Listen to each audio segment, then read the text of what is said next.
Also, not to mention, Kuching is great for exploring too. So if you need to like go to like right there or something like that, you can even use her elemental skill to climb places too. So that's why Kuching is actually my #1 pick. There, Seth. Do you have any questions? I hope I didn't overcomplicate the explanation, but yeah. How do you feel? I made it a little bit detailed just to give you a little bit of a rundown on it, but I hope everything was clear. But Stone Cold, I can also understand why why you said like, wait, Dia being lowered and Diluc is wild. I can completely see where you're coming from there too. But I hate to have to say that Dia is actually lower on the list because of that. But honorable mention, Mona can actually help with like, transportation on the water as long as like, because like she has this thing like in the overworld where she can like kind of like move faster on water, but that's besides the point. The combat aspect is what's more important. And that's why I say Kuching is actually #1 on the list. There, I said my piece. If you guys have a different like, tier list on like, from like lowest to highest, you guys I'll do that, go ahead and discuss. For if you want though, I have a Discord server. You can also ask other players for their opinions as well.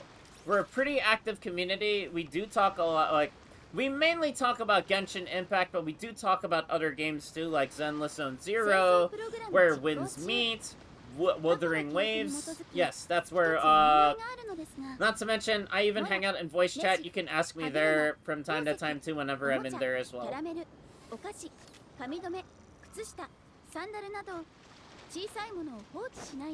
Anyway, I need to look over something now.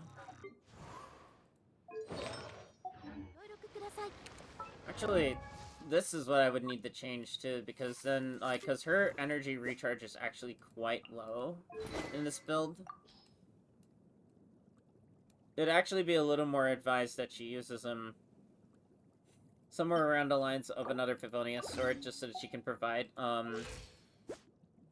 energy recharge to the other team. I kind of want a flexible character because I want to hold that character until I reach the end game.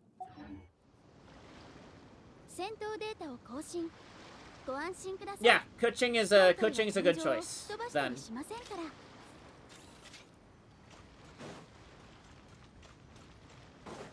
Again, some of the other characters, they're a little bit like, early game, they're kind of like, especially when you're just starting out, is kind of pain.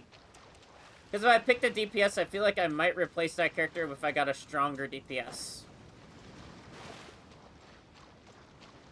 Fair enough. Alright. We go back to the list again.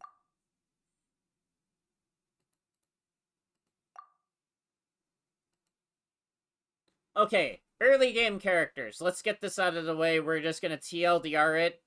Early game. Diluc, Kuching,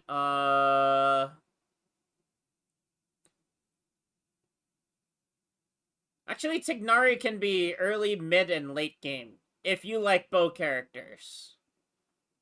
Early, mid, and late. Just note Tignari is actually really good for that. In my opinion, I think he's still viable in Spiral Abyss and other end game content anyway. In my humble opinion. Mona, more mid to late game. So mid to late game, Jean, to an extent, can be early game. Mid to late game is Jean, yeah.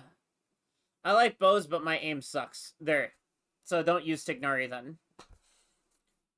Qiqi, more heavy on late game. Very much more late game heavy. Dihya is more mid to late game. Yume Mizuki is more late game. So there you go. Early to mid, early game is once again Diluc and Kuching.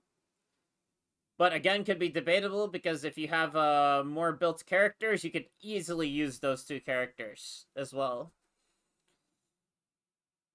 Mona is really good because you can also build a healer weapon on her.